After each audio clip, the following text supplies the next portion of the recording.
बाबा साहब चले, बाबा साहब भी छोटी जगह से ही चले थे, छोटे स्कूलों से पढ़ते हुए कहाँ जहाँ तक पहुँचे।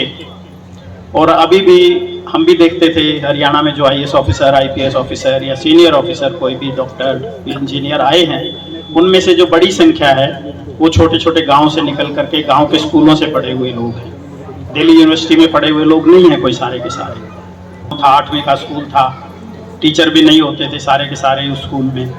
उन स्कूलों से हमने पढ़ाई की और उसके बाद में यहाँ IAS तक पहुँचना हुआ और IAS के सबसे ऊँचे पद तक भी जाने का मौका मिला।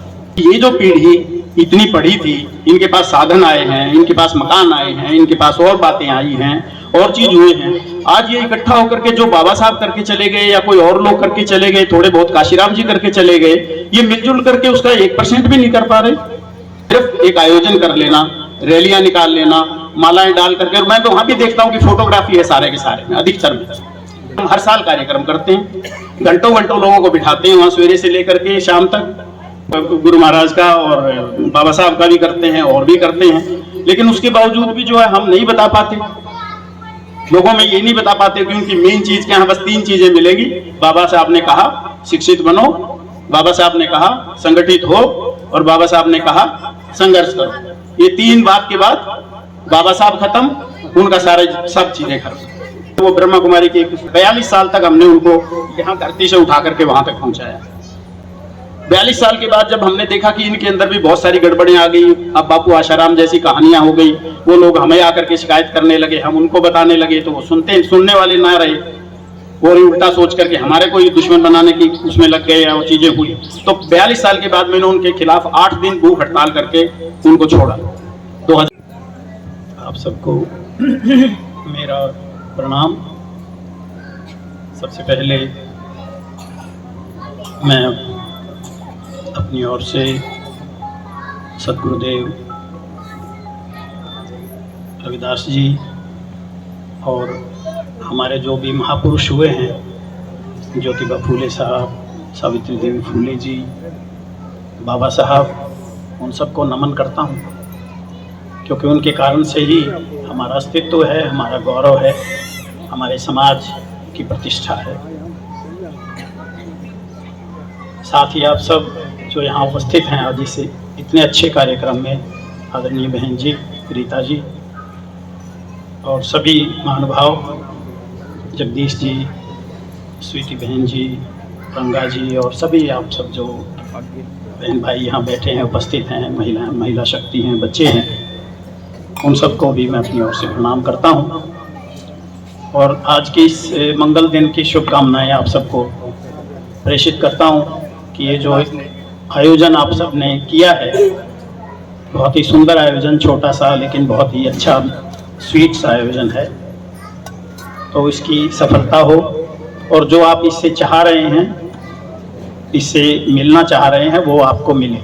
इसकी शुरुआत अच्छी हुई है, बहन जी ने, रंगा जी ने मिल करके सद्गुरुदेव की वाणी के माध्यम से यहाँ पर जो एक मिठास घोला है, जो एक बेहतरी को यहाँ पे डाला है, उससे इस ज़मीन में ज़रूर एक अच्छा भाव पहुँचे होंगे, जिस पर अच्छे फूल खिलेंगे, मेरी ऐसी उम्मीद है। ये गांव है, लेकिन बड़ी बड़ी चीज़ें कई बार छोटी जगहों से पैदा होती हैं। आजकल दिल्ली से, कुरुक्षेत्र से, चंडीगढ़ से, पंचकुला या गुड़गांव से कई बार इस तरह की चीज़ें नहीं निकल पाती जो किसी छोटी जगह से निकल सकती हैं, लेकिन उसमें निकालने वालों का बड़ा हाथ होता है। ये मेरा अपना ज़िंदगी का अनुभव और आप सबका भी अनुभव होगा, क्योंकि हम में से अधिकतर या आप लोग जिनको भी अधिकतर देख रहे हैं, बाबा साहब चले, बाबा साहब भी छोटी जगह से ही चले थे, छोटे स्कूलों से पढ़ते हुए कहाँ जहाँ तक पहुँचे। और अभी भी हम भी देखते थे हरियाणा में जो IAS ऑफिसर, IPS ऑफिसर या सीनियर ऑफिसर, कोई भी डॉक्टर, इंजीनियर आए हैं, उनमें से जो बड़ी संख्या है वो छोटे छोटे गाँव से निकल करके गाँव के स्कूलों से पढ़े हुए लोग हैं। दिल्ली यूनिवर्सिटी में पढ़े हुए लोग नहीं हैं कोई सारे के सारे। मेरा भी ऐसे ही छोटा सा गांव था, 8वीं का स्कूल था, टीचर भी नहीं होते थे सारे के सारे उस स्कूल में। उन स्कूलों से हमने पढ़ाई की और उसके बाद में यहाँ IAS तक पहुँचना हुआ और IAS के सबसे ऊंचे पद तक भी जाने का मौका मिला। तो छोटी जगहों से बड़ी चीज़ें निकलती हैं, लेकिन छोटी जगहों से बड़ी चीज़ें तभी निकलती हैं जब वहाँ माहौल अच्छा हो। माहौल अच्छा होने का मतलब क्या है? माहौल अच्छा होना इस रूप से नहीं कि स्कूल बहुत बढ़िया और अच्छा हो अकेला, नहीं। जहाँ पे परिवारों की व्यवस्था सबसे पहले अच्छी हो।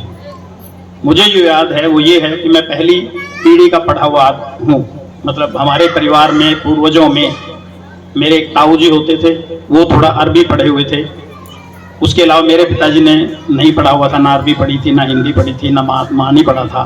तो हम पहली पीढ़ी हैं जिन्होंने गांव से पढ़ना शुरू किया और पढ़ करके इस यात्रा पे आए जो बाबा साहब ने रास्ते हमारे लिए खोले आज़ादी के, अधिकार के, उन रास्तों पे चलने की हम पहली पीढ़ी हैं। तो दूसरी पीढ़ी भी मैं देख रहा हूँ अभी, क्योंकि एक पीढ़ी आ चुकी है अभी, कम से कम एक या दो भी आ गई हैं कई जगह पे, लेकिन हम तो पहली पीढ़ी में ही हूँ अभी। तो पहली पीढ़ी में जो हम खड़े हैं, तो मैं देख रहा हूँ कि पहली पीढ़ी के साथ ही एक बहुत बड़ा बदलाव भी हो रहा है, जो पॉजिटिव साइड का भी है और नकारात्मक या नेगेटिव साइड का भी है।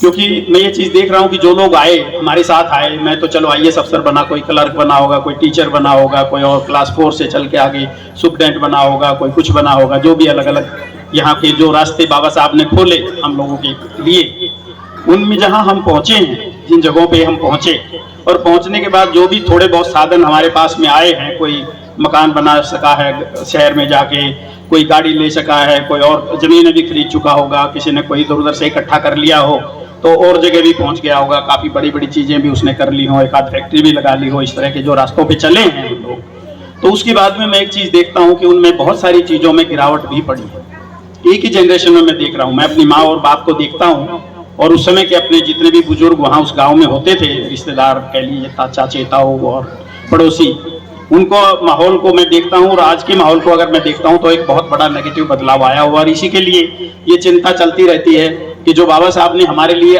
हमें एक तो आज़ाद किया, बाबा साहब के समय पे वो आज़ाद नहीं थे, वो बंधे हुए थे, वो दास थे, वो उनके हाथ पैर बंधे थे, उनके हर रास्ते बंद थे, वो माहौल था। उससे हमें आज़ाद किया, हमारे रास्ते रुके नहीं, हम जिधर जाना चाहें, जो करना चाहें कर सकते हैं, उससे हमें आज़ाद किया। और ना सिर्फ आज़ाद किया, हमारे लिए रास्ते बना के रखे कि तुम सिर्फ 10वीं की पढ़ाई कर लो और 10वीं का सर्टिफिकेट ले लो, BA की डिग्री कर लो, तो तुम्हारे लिए नौकरी ये रखी है, कोई बड़ी मेहनत नहीं करनी, तुम्हारे लिए अलग से रास्ता बना दिया है मैंने रिजर्वेशन के माध्यम से, कि जब तक तुम ये जो तुम्हारी कमजोरी थी, तुम्हारे जो हैंडीकैप था, उस हैंडीकैप को मैंने दूर किया है और आपको ये रास्ता बना दिया है, और रास्ता बनो, रास्ता लो, नौकरी करो, अपने पैसे कमाओ, अपने परिवार को आगे बढ़ाओ, शिक्षा को आगे बढ़ाओ, संगठित होकर के अपना एक वो करो, अपना रास्ता बनाओ, अपनी ताकत आजमाओ। इस चीज के लिए जो रास्ते खोले थे, तो थोड़े ही समय में अभी ये घूम रहे हैं, अभी भी ये अनाउंस कर रहे थे यहाँ पे बैठ के, हम संगठित क्यों नहीं हो रहे हैं, इतने लोग इकट्ठे होकर घूम रहे हैं, मोटरसाइकिल लेके सवेरे से लगे हुए हैं, उसके बाद संगठित नहीं हो रहे हैं, तो किसकी कमजोरी है, क्यों नहीं हो रहे हैं, क्या दिक्कत हो गई है जो नहीं हो रहे। मैं जब निकल के चला था गाँव से, तो हम संगठित थे, कुछ भी नहीं था गाँव में, लेकिन उसके बाद भी कोई चीज होती थी तो हम एक दूसरे के दुख दर्द में शामिल होते थे। हम किसी के साथ कोई अन्याय हो जाए, किसी की बहन बेटी के साथ कोई ऊपर नीचे की बात हो जाए, तो हम सब इकट्ठे होकर खड़े हो जाते थे, लाठी लेकर के या और चीज करके। तो वो एक, अब जो ताकत हो गई है, पैसे हो गए हैं, पहनने को अच्छे सूट हो गए हैं, कनेक्शन हो गए हैं, गाड़ियां हो गई हैं, मोटरसाइकिलें हो गई हैं, तब क्यों नहीं हो पा रहा है, क्या दिक्कत हुई है? सिर्फ वो दिखाने के लिए आज 14 अप्रैल है, 14 अप्रैल में सारी जगह घूम के जय भीम जय भीम जय भीम जय भीम जय भीम, फिर किसी के साथ कोई अन्याय हो जाए, कुछ हो जाए, यहाँ हो, हरियाणा में और कहीं हो, तो क्यों नहीं कोई लोग जा पाते? इवन जो ये पार्टी के झंडे या कोई अपनी अपनी संस्थाएं बना करके भी घूम रहे हैं, मैं इस चीज को देख के चिंतन में आता हूँ कि ये लोग क्यों नहीं पहुंचते हुए दिखते कहीं पे, वहां पे भी जा करके दुख दर्द में कम से कम बैठ के 2 आंसू तो रख दें, कुछ नहीं कर पाए तो। हम रहे प्रशासन में, मैंने अपना प्रशासन SDM से शुरू किया था। मैं सबसे पहले SDM लगा, एडिशनल डिप्टी कमिश्नर लगा, 2 जिलों में डिप्टी कमिश्नर लगा, यमुनानगर का पहला डिप्टी कमिश्नर में था, नारनौल में डिप्टी कमिश्नर लगा, कमिश्नर लगा, हिसार में 2 यूनिवर्सिटियों में वाइस चांसलर लगा, और भी बहुत सारे पदों पे, अलग अलग पदों पे रहा, 32 साल तक रहा। तो 32 साल के उसमें मैं जिस पद पर बैठा, मैंने अपना काम निभाया वहां पर, किसी गरीब के साथ अन्याय नहीं होने दिया, किसी गरीब के साथ में किसी पॉलिटिशियन के कहने पर, किसी के दबाव पर, किसी और चीज के इस पे जो है उसके साथ में अन्याय नहीं होने दिया, उसके ऊपर कोई ज्यादती नहीं होने दी। हम तो आप लोग इतने लोग हैं या और कोई बात है तो कम से कम ना कर सको, प्रयास तो करें। तो ये चीजें मैं देख रहा हूँ, मैं सोचता रह रहा हूँ। मैं 10 साल हो गए मुझे अब रिटायर हुए, मैं बैठ के इन चीजों, मैंने कोई काम नहीं लिया और मैंने ना कोई दूसरी नौकरी ली सरकार से, ना कोई और चीज की। मैं इसी चीज के ऊपर चिंतन में लगा हूँ और देखता रहता हूँ, सोचता रहता हूँ कि ये जो पीढ़ी इतनी पढ़ी थी, इनके पास साधन आए हैं, इनके पास मकान आए हैं, इनके पास और बातें आई हैं, और चीज हुए हैं। आज ये इकट्ठा होकर के जो बाबा साहब करके चले गए या कोई और लोग करके चले गए, थोड़े बहुत काशीराम जी करके चले गए, ये मिलजुल करके उसका 1% भी नहीं कर पा रहे। क्या दिक्कत क्या हुई है? सोचने की विषय नहीं है क्या? ये सिर्फ एक आयोजन कर लेना, रैलियां निकाल लेना, मालाएं डाल करके। और मैं तो वहां भी देखता हूँ कि फोटोग्राफी है सारे के सारे में, अधिकतर में जहां भी जाओ तो हर एक आदमी फोटो के लिए आगे खड़ा होगा। मुझे चीफ गेस्ट भी बुलाएंगे, वो पीछे खड़ा होगा, धक्के मार रहे होंगे, ये सब चीज हो रही होगी जैसे फोटो ही सब कुछ है। और फिर उन फोटो को लगाएंगे, देखो आज हमने ये कर दिया, ताकि दुनिया को दिखाएं कि बाबा साहब मेरे ही घर के मालिक हैं, मैं ही उनका मालिक हूं, उनका प्रचार करने का उसका उत्तराधिकारी मैं ही हूं। और जो असली काम करने वाले थोड़े बहुत लोग हैं वो सेकंड लाइन में, वो कहीं इधर उधर होंगे, उनका कोई अता पता इतना ज्यादा नहीं मिलेगा। तो मैं तो उन लोगों को नमन करता हूं कि जो लोग आज भी समाज को कुछ ना कुछ बाबा साहब के आचरण पर चलकर दे रहे हैं। अधिकतर को मैं देख रहा हूं सिर्फ कहने का है, आचरण बिल्कुल नहीं है बाबा साहब का। जैसे यहां भी अभी ये बात आई है कि बाबा साहब को पढ़ा कितने हैं, ये जो कितने लोगों ने पढ़ा हुआ है बाबा साहब को, या और कोई बात, कोई एक किताब भी उठाकर देखी? नहीं देखी। क्योंकि मैं IAS अफसर होकर के भी मैंने भी बहुत नहीं पढ़ा बाबा साहब को, मैं इस चीज को मानता हूं। क्यों? क्योंकि उसकी जरूरत नहीं है, उसका महत्व नहीं है, वो चीजें उपलब्ध नहीं होती है, वो किताबें कहीं है नहीं, उन किताबों को आप भी नहीं देते। मूर्तियां दोगे, फोटो दोगे, और चीजें दोगे, लेकिन किताब नहीं। किताब आज गंगा जी ने दी है, गुरु जी की भी। तो अगर हम करेंगे ही नहीं, कोई किताब को लेकर के खुद अपने घर में नहीं रखेंगे, दूसरों को नहीं करेंगे, ये करेंगे तो डेफिनेट है उसमें पढ़ाव नहीं होगा। 3 घंटे बैठते रहो, अरे 3 घंटे में तो आप अंबेडकर के बता दो, उनके बच्चों के नाम जैसे आज बता दिए तो किसी न किसी को 2 नाम याद रहेंगे। 4 बार अगर वो सुनेंगे, ये बहन जी भी बोलेंगे, ये रंगा जी भी बोलेंगे, मैं भी बोलूंगा, तो यहीं बैठे बैठे याद हो जाएगा उनको। तो इससे क्या सिद्ध हो रहा है? इससे सिद्ध ये हो रहा है कि हम हर साल कार्यक्रम करते हैं, घंटों घंटों लोगों को बिठाते हैं वहां, सवेरे से लेकर के शाम तक। गुरु महाराज का और बाबा साहब का भी करते हैं और भी करते हैं, लेकिन उसके बावजूद भी जो है हम नहीं बता पाते लोगों में, ये नहीं बता पाते क्योंकि मेन चीज क्या है? बस 3 चीजें मिलेगी। बाबा साहब ने कहा शिक्षित बनो, बाबा साहब ने कहा संगठित हो, और बाबा साहब ने कहा संघर्ष करो। ये 3 बात के बाद बाबा साहब खत्म, उनका सारे सब चीजें खत्म। ये 3 चीज बस। और वो भी उल्टे करेंगे।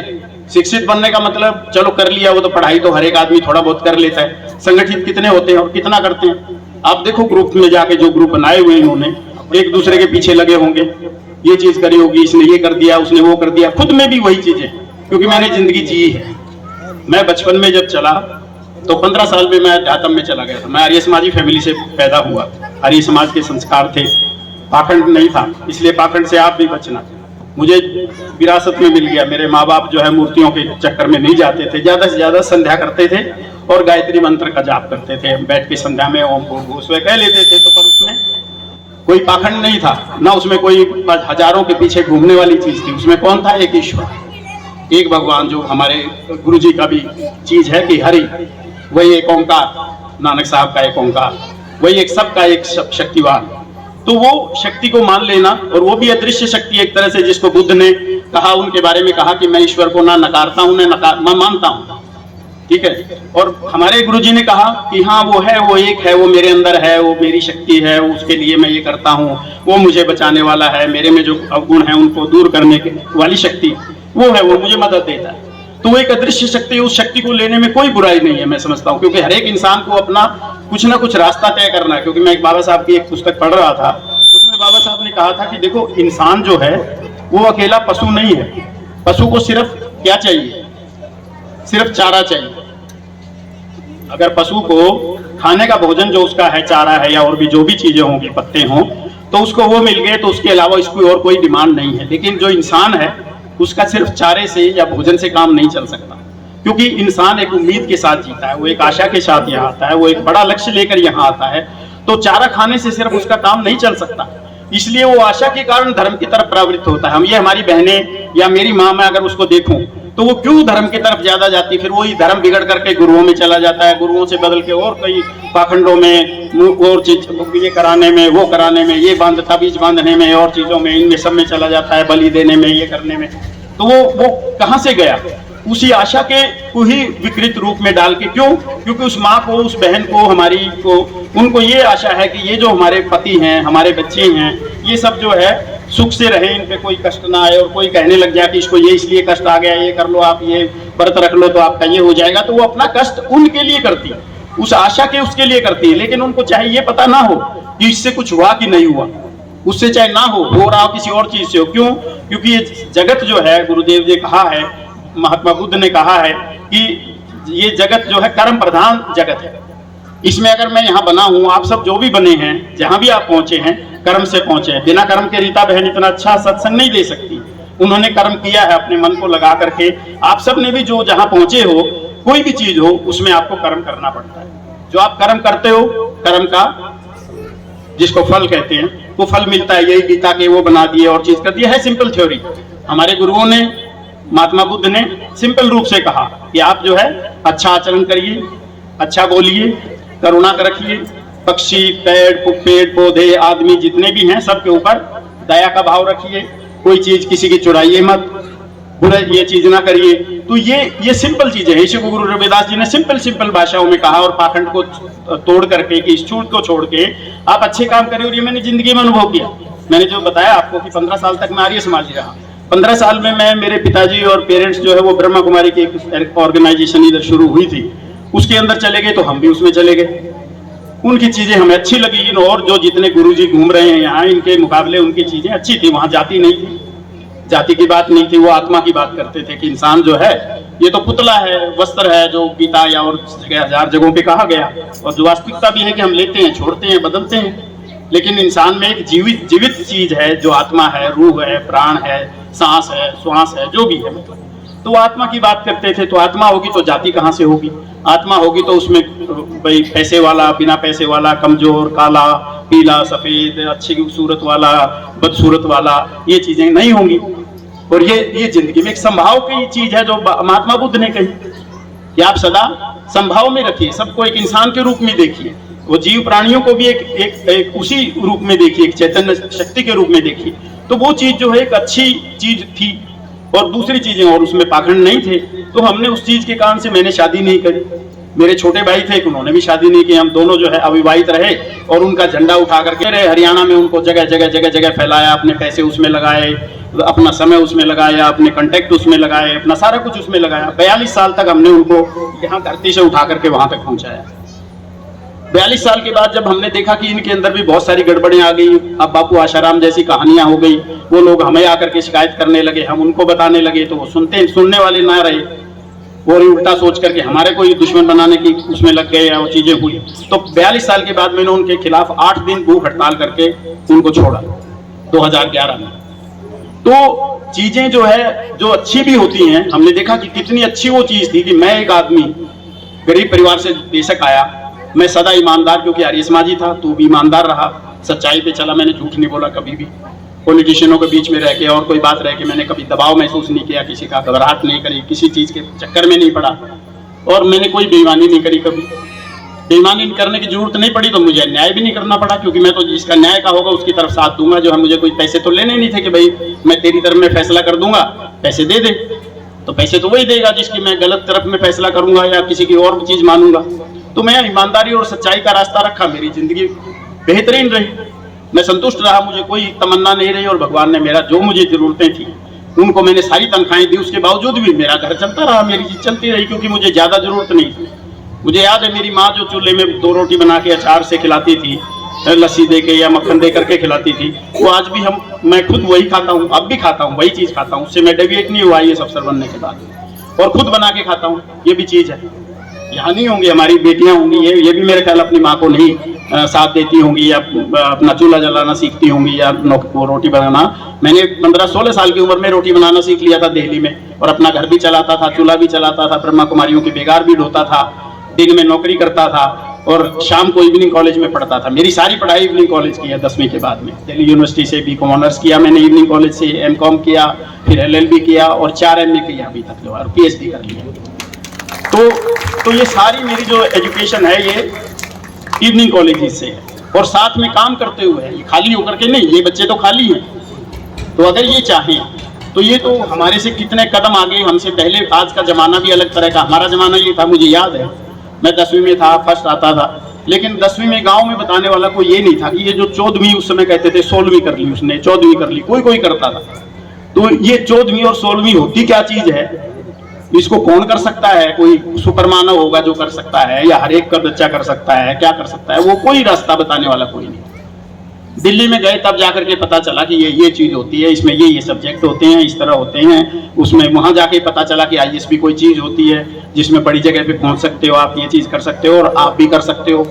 नहीं तो हम समझते थे कि गांव के आदमी, गांव के लोग, और वहां आईएएस वाली चीज, तो विश्वास ही नहीं था उस चीज का। तो आज ये चीजें सारी उपलब्ध हैं। ये बच्चे अगर चाहें तो अब 8वीं क्लास से भी अपने आईएएस के क्या चीज होती है उसको पढ़ना शुरू, घर में बैठे बैठे मोबाइल पे पढ़ सकते हैं, ऑनलाइन पढ़ सकते हैं, किताबें ला सकते हैं, आपके पास साधन है।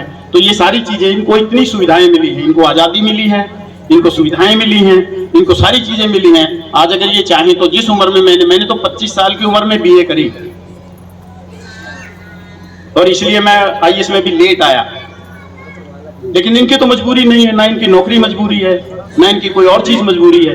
तो ऐसे में अगर ये बच्चे चाहें, इनके माँ बाप इनको मदद करें, तो ये बच्चे हमारे रास्ते पर बहुत पहले चले जाएं और हमसे 4 कदम आगे। क्यों? क्योंकि मैं तो, मेरा जो रैंक आया था वो 232 के करीब आया था। हालांकि मैं जनरल कैटेगरी में आ गया था जब मैं आईएएस में आया हूँ, लेकिन अगर मैं रिजर्वेशन से नहीं आता तो मैं आईएएस में नहीं आता, मैं पुलिस में होता, आईपीएस में होता, जो रैंक के हिसाब से।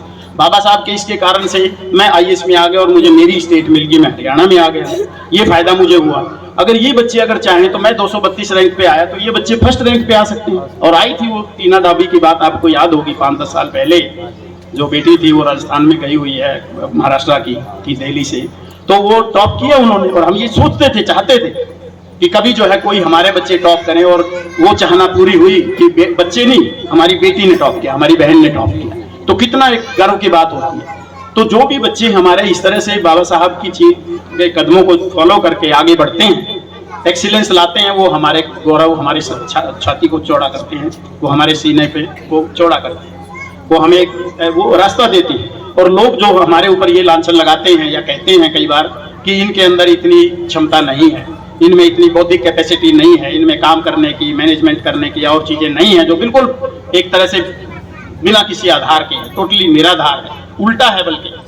क्योंकि हमारे में जो काम करने की ताकत थी, क्या कोई बड़ी कास्ट में बैठा हुआ बच्चा वो अपनी नौकरी करे, शहर में बाहर रहे, अपना चूल्हा जलाए और इस तरह की बिगाड़ ढोए ऊपर वाले, ऊपर की कास्टों की और इनके धर्म के गुरुओं की, और उसके बाद में शाम को कॉलेज में जाए, उसके बाद कंपटीशन करे, आईएएस के कंपटीशनों को पास करके दिखा सकता है? कोई उदाहरण ढूंढ के लाइए, बड़ी मुश्किल मिलेगा आपको। और हमारे अधिकतर मिलेंगे, मैंने ज्यादातर देखे जितने आईएएस आईपीएस में ऑफिसर आए हुए हैं, वैसे ही बेचारे क्लर्क लगे, क्लर्क लग के बीए करी, बीए करके ये किया, उसके बाद करते करते करते वहां पर पहुंचे। क्यों?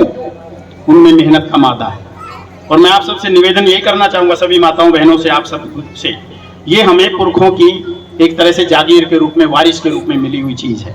मेहनत जो है कि हमारे पुरखों ने मेहनत की है, वो ऐसे ही नहीं जिए। उनके पास में कोई खेत खलिहान नहीं थे, उनके पास कोई नौकरी करने के साधन नहीं थे, उनके पास कोई ये नहीं, किसी ने जूते बना के 2 रुपए कमाए, किसी ने मजदूरी करके कमाए, किसी ने कुछ करके कमाए। किस किस तरह से करके उन्होंने अपना परिवार चलाया है और बच्चों को पढ़ाया है। तो इसलिए हमें मेहनत करने का मादा बहुत है हमारे बच्चों में ऐसा। लेकिन डाइवर्शन से बचना होगा, ये बच्चे भी जितने हैं, और माँ बाप को भी ये ध्यान रखना होगा हमको कि हमारे समय पे तो वैसे ही नहीं था भटकाव इतना। एक बार अगर ये हो गया कि बच्चे में थोड़े से अच्छे संस्कार आ गए तो हम दिल्ली में जाकर भी नहीं बिगड़े। मैं आईएएस अफसर बन के भी नहीं बिगड़ा। नहीं तो आईएएस अफसर बन के आदमी ड्रिंक्स करना शुरू कर सकता है, होटलों में जाके खाना शुरू कर सकता है, नाच गानों में घूमना शुरू कर सकता है। मैंने नहीं घूमा। क्यों? क्योंकि वो संस्कार थे। और आज मैं 69 साल का हूं, तो आज 69 साल पे भी मैं यहाँ हूँ और अपना काम कर सकता हूँ, अपना खाना बना सकता हूँ, अपने घर में नौकर नहीं रखता हूँ। हम दोनों भाई अपना सारा काम करते हैं घर का, तो हम कर सकते हैं। क्यों? क्योंकि हमें वो संस्कार मिले और उस संस्कार को हमने नहीं छोड़ा है। मैं आज भी अपने घर में एसी लगा के नहीं चलता हूँ। सारे जिंदगी भर में आई एसी के दफ्तरों में रहा, एसी की गाड़ियों में चला, लेकिन उसके बाद भी आज मैं पंखे के नीचे सो सकता हूँ और मुझे ठीक लगता है। क्या दिक्कत है? अगर आप थोड़े पैसे में अपना गुजारा कर सकते हो, 2 रोटी में अपना पेट भर सकते हो, ज्यादा खर्च ना करके, तो उसमें क्या बुराई है? जो हमारे संस्कार आए पूर्वजों से, उसके कारण से मैं 2 पैसे बचा सकता हूँ, कहीं ना कहीं किसी को दे सकता हूँ, किसी चीज में लगा सकता हूँ। तो ये आदत भी हमें बनाकर रखनी है कि अगर हमारे पास साधन आ गए, पैसा आ गया, तो उसको बेवजूद खर्च नहीं करना है। अगर किसी बच्चे की माँ बाप अच्छे हैं, वो उनको ज्यादा पैसे दे रहे हैं, तो बेकार में खर्च कर करके अपना खर्च नहीं बढ़ाना है। क्योंकि जिंदगी को जितना सिंपल रखोगे, जितना ज्यादा फैलाव में नहीं रखोगे, उतना इंसान सुखी रहेगा। क्योंकि ये सारी जो गुरुजी की वाणी हम सुनना चाह रहे हैं, क्यों? ये बैठ के यहाँ हमारा मन क्यों दौड़ रहा है? गुरुजी भी जो कह रहे हैं कि हे प्रभु आप में मेरा मन नहीं लगता, ये बड़ा चंचल है, इधर उधर भागता, क्यों भागता है? वो मेरा नहीं भागता, अब से नहीं, जवानी से मेरा मन नहीं भागता। क्योंकि मन को अगर आप साधोगे, मन कैसे सधेगा? मन तब सधेगा जब आप सच्चाई का रास्ता लोगे। मन जब सधेगा जब आप अच्छे काम करोगे। मन जब सधेगा जब आप दूसरों के लिए अच्छा सोचोगे। तो आपका मन कहाँ दौड़ेगा? उसमें ना दुख आ सकता है, ना उसमें कोई गलत चीज आ सकती है। लेकिन अगर आप पड़ोसी को देख के कुछ ना कुछ ईर्ष्या रखोगे, द्वेष रखोगे, कुछ उसके प्रति बुरा भाव रखोगे, उसका कोई बुरा चाहोगे, ये चीज करोगे, तो आपका मन कहाँ शांत हो सकता है? नहीं हो सकता। आप उसी में फंसोगे, गलत काम करोगे। गलत काम करोगे, कर्म के प्रभाव से दुख आएगा आपके पास, कष्ट आएंगे आपके पास, अड़चने आएंगी, दूसरा आदमी आपका रास्ता रोकेगा। तो ये हमारे यहाँ जो झगड़ा पड़ा है, ये किस चीज का पड़ा है? वो इसी चीज का पड़ा है ज्यादा, कि यहाँ अधिकतर लोग अपनी स्वभाव बना करके जो चल रहे हैं, वो अपना नाम चमकाने के लिए, काफियों को ये है कि मैं एमपी बन जाऊंगा, मेरे को भी कोई एमएलए का टिकट कोई पार्टी दे देगी, ये देख के ये तो बहुत घूमता है, इसने तो इतनों को ये कर दिया है, रोज मेरी अखबारों में फोटो चलती है और चीज होती है। इनमें से मैक्सिमम का हाल आती है। अगर इनका ये नहीं होता, बाबा साहब अकेले ये दुनिया बदल गए। काशीराम जी अकेले जो है एक साइकिल पे चल करके जो है राज दिला के चले गए जो है ना उत्तर प्रदेश के अंदर। तो आज ये इतने जो घूम रहे हैं पगड़ियां बांधे या और कोई बात करे हुए, आज तक ये एक एमपी एमएलए नहीं बना पाए। ये हो सकता है कभी?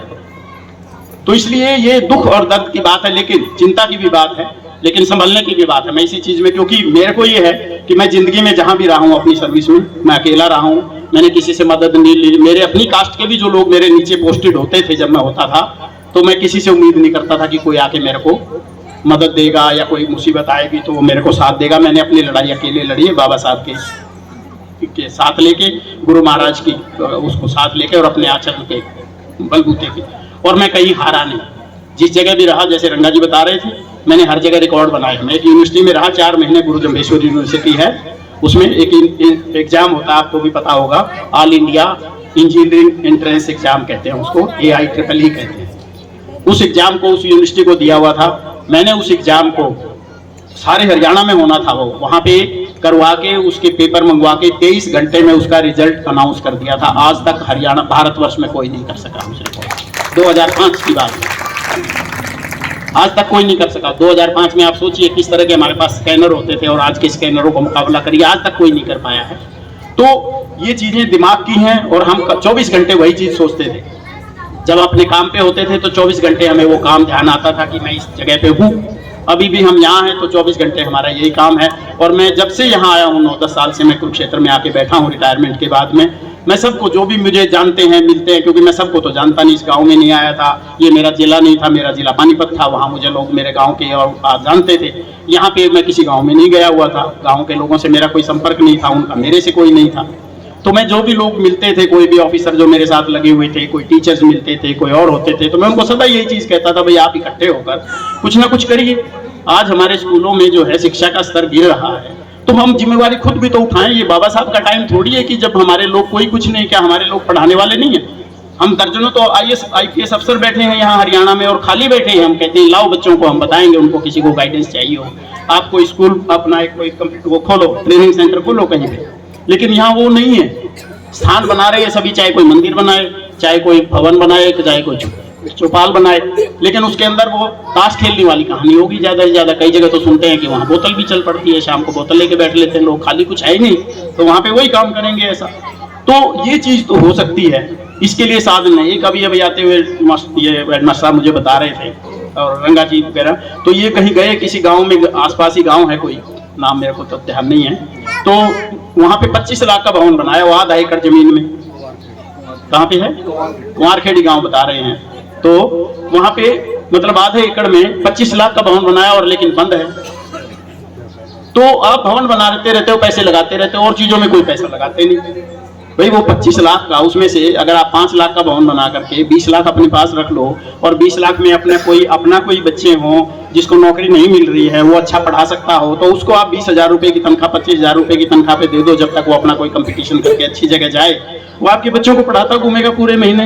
अब वो जाके किसी लाला जी की दुकान पे अपना कोई ऊपर नीचे से थान उतार के देता है, कोई कुछ करता है, कोई ये करता है, कोई वो करता है, तो आप उसके लिए तो नहीं लगाते। आप किताब 4 नहीं मंगवाते, मैं भी नहीं मंगवाता था। मैंने अभी मंगवाई 21,000 की, मैंने कर करके हिसार में दान दी। 11,000 की मैंने अपने पास मंगवाई, वो खत्म कर दी, अभी दोबारा फिर मैं ये कर रहा हूँ कि ये सारी चीज़ों को हमें करना होगा। कोई किताब आएंगी, सर्कुलेट होंगी, घर में आएंगी तो मैं भी पढ़ूंगा खाली समय में, और किसी को दूंगा, वो नहीं पढ़ेगा तो कोई और घर में पढ़ी हुई को किसी को देख करके वो पढ़ेगा। तो इस दिशा में हमको जाना होगा, हम कंस्ट्रक्टिव दिशा में नहीं जा रहे, फिर आपस में मिल नहीं रहे हैं। जो साफ लोग हैं, जिनको लालच नहीं है, मुझे लोग कहते रहे आप एमपी बन जाओ, भी मेरे को ऑफर आती थी कि भाई आप हिसार में आ जाओ, हिसार में चाह रहे हैं कि आप एमपी बन जाओ, यहाँ से एमएलए बन जाओ या और कोई बात करो। तो मैंने कहा मेरी जिंदगी का मकसद ये है ही नहीं, मेरे लिए छोटी चीज है, मैंने इस चीज के लिए जिंदगी नहीं दी, मुझे ने इस चीज के लिए जिंदगी दी है कि मैं अपनी जिंदगी से कुछ करूं और जरूरतमंदों के लिए, और जिस कम्युनिटी में मुझे पैदा किया गया, भगवान ने मुझे इसमें भेजा, गुरु महाराज ने मुझे इस कम्युनिटी में भेजा, अब मेरे लिए कुछ जिम्मेवारी दी होगी। बाबा साहब हमारी कम्युनिटी में आए, अगर वो यहाँ ना आकर के किसी दूसरे में पंडित जियों के यहाँ पैदा हो जाते तो आज जो हमारे लिए कौन होता, कोई भी नहीं होता जिसके नाम पे हम खड़े होकर के आज द्वारों से कोई बात कह सकते, प्रेरणा ले सकते। तो ये उनकी गुरु महाराज की, एक ओंकार की, ये उसकी बनाई हुई विधा है, और उस विधा में उन्होंने पहले महात्मा बुद्ध को भेजा, जिसने ये एकता का संदेश दिया कि जाति नहीं, आओ सभी आओ, यहाँ पे सब बराबर हैं और सबके लिए एक है, और चीजें हैं, और कोई इधर उधर का पाखंड नहीं, कोई और चीज नहीं, सीधा अपना रास्ता करो, अच्छा व्यवहार करो, अच्छा जिंदगी जियो और अच्छे वो चीजें पर चलो, रास्ते पे चलो। वो छोड़ गए, वो हमारे लिए रास्ता है, और वो हमारे बुजुर्गों का रास्ता भी था, क्योंकि अधिकतर बुजुर्ग हमारे जितने भी ये इन जातियों में हैं, छोटे जिनको बंधक टाइप बनाया गया या जिनको एक हाशिए पे धकेला गया, दास्तां में डाला गया, वो लोग सारे उनको मानने वाले थे, उस रास्ते पे चलने वाले थे, पाखंड की बजाय उस रास्ते को फॉलो करने वाले थे। लेकिन वो रास्ता बीच में गड़बड़ाया गया और आकर के वो रास्ता बन गया। तो दोबारा फिर बाबा साहब आए, ज्योतिबा फूले जी आई, और लोग आए, तो उन लोगों ने फिर उस रास्ते को फिर उजागर किया, वही संघर्ष का रास्ता, वही बराबरी का रास्ता, वही एक मेहनत का रास्ता, वो तो उस रास्ते को फिर वो शुरू हुआ। उसके बाद में वो थोड़ा सा वो हुआ तो काशीराम जी आए, उन्होंने फिर उसी चीज को चलाया, उस एस्पेक्ट को चला, और ये कहा कि अब संगठित हो, जो कहा था बाबा साहब ने नहीं हो पाए थे, तो कुछ लोगों को उन्होंने संगठित किया, बात फिर आके थोड़ी बहुत ऊपर नीचे हो गई। तो ये चल रही है चीजें, पर इसमें जो अच्छे लोग हैं उनको ही करना होगा, करेंगे वही अच्छे लोग, और उनके साथ जो अच्छे लोग जुड़ेंगे। तो इसलिए अब जरूरत ये है हम आप सबको कि हमें भटकने से बचना है और अपने ऊपर जिम्मेवारी लेनी, हर एक पे जिम्मेवारी है, मेरे पे भी जिम्मेवारी है, आप पे भी जिम्मेवारी है। ये नहीं कि मैं अगर अफसर हूँ तो मेरे पे ही जिम्मेवारी है अफसर, अब मैं तो अफसर नहीं हूँ, मैं भी आप जैसा ही हूँ, ठीक है, मैं थोड़े एक बड़े मकान में रहता हूँ, आप थोड़े छोटे मकान में रहते हो, लेकिन सभी एक जैसे ही तो हैं यहाँ। जब तक मैं अफसर था, चलो मैं अफसर के पद पे बैठा होता तो माना जा सकता मेरे पास पावर ज़्यादा है, मेरे पास लोग काम करने वाले ज़्यादा हैं, मेरे पास पीए है, मेरे पास और लोग हैं, नीचे अफसर हैं, मेरी चलती है। लेकिन अब तो मैं तो आपके साथ हूँ, तो अब मैं जो करना चाह रहा हूँ, ये करना चाह रहा हूँ, तो हम और आप बराबर हैं ना, मैं आईएएस अफसर हूँ ना ही आप कोई किसी छोटी जगह पे और कोई बात है, हम सब एक हैं, इस समाज के हिस्सा हैं और जिम्मेवार। सिर्फ फर्क इतना ही होगा कि कोई समाज का जिम्मेवार हिस्सा होगा, कोई बाबा साहब का वारिस होगा, असली वारिस होगा, जो दिल में ये करता होगा, उनको रखता होगा, उनके लोगों का दर्द रखता होगा, और कोई दिखावे वाला होगा, कोई बिल्कुल ही फ्रॉड होगा जो बाबा साहब को मारने के लिए होगा। वो भी लोग हैं, पहले भी थे, बाबा साहब के समय भी आप लोगों ने सुना है, और अब उनकी संख्या कोई कम नहीं हुई है।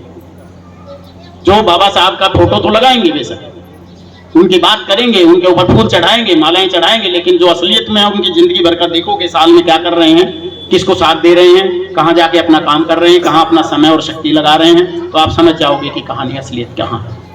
और उन्होंने अधिकतर ने ही मंच पकड़ रखे हैं, ये भी हो रहा है, फिर आपस में उनका लठ बजता है, ये होता है। अगर आदमी कोई किसी समाज के भले के लिए चलेगा तो लठ बजाने की चीज कहाँ है। जो आदमी अच्छा काम कर रहा है उसको भी साथ लो, उसकी भी प्रशंसा करो, और मिलजुल करके जो है अपने समाज के लिए अच्छी चीज बनाओ। तो मैं तो बहुत लंबी बात मैंने कही है, और है भी बहुत लंबी बातें करने की, क्योंकि जब तक लंबी बातें नहीं होंगी हमारी, एक बार नहीं, जब तक 50 या 100 बार नहीं होंगी, तब तक दिमाग में कोई चीज बैठेगी नहीं, तब तक कोई ये बदलाव आएगा नहीं। क्योंकि जो गड़बड़ वाला बदलाव, भटकाव वाला बदलाव है, इसको जब तक दूर नहीं करेंगे तब तक जो है चीज कहीं आगे बढ़ेगी नहीं। अब थोड़ी थोड़ी करके बढ़ रही है। इस गाँव में आपने एक पौधा डाला है, कुछ दिन पहले यहाँ ये जनरल लंगा जी ने अपने गांव में ये चीज करी थी, ये भी बेचारे 17 साल पहले से शुरू करके बैठे थे, फिर वो भटक गई चीज इधर उधर टांग खींचने के चक्कर में, या जो भी थी, अब दोबारा करी है, वो पता नहीं कितनी चलती है क्या नहीं। लेकिन हमने एक चीज का विश्वास है कि जगह जगह चलती जाइए।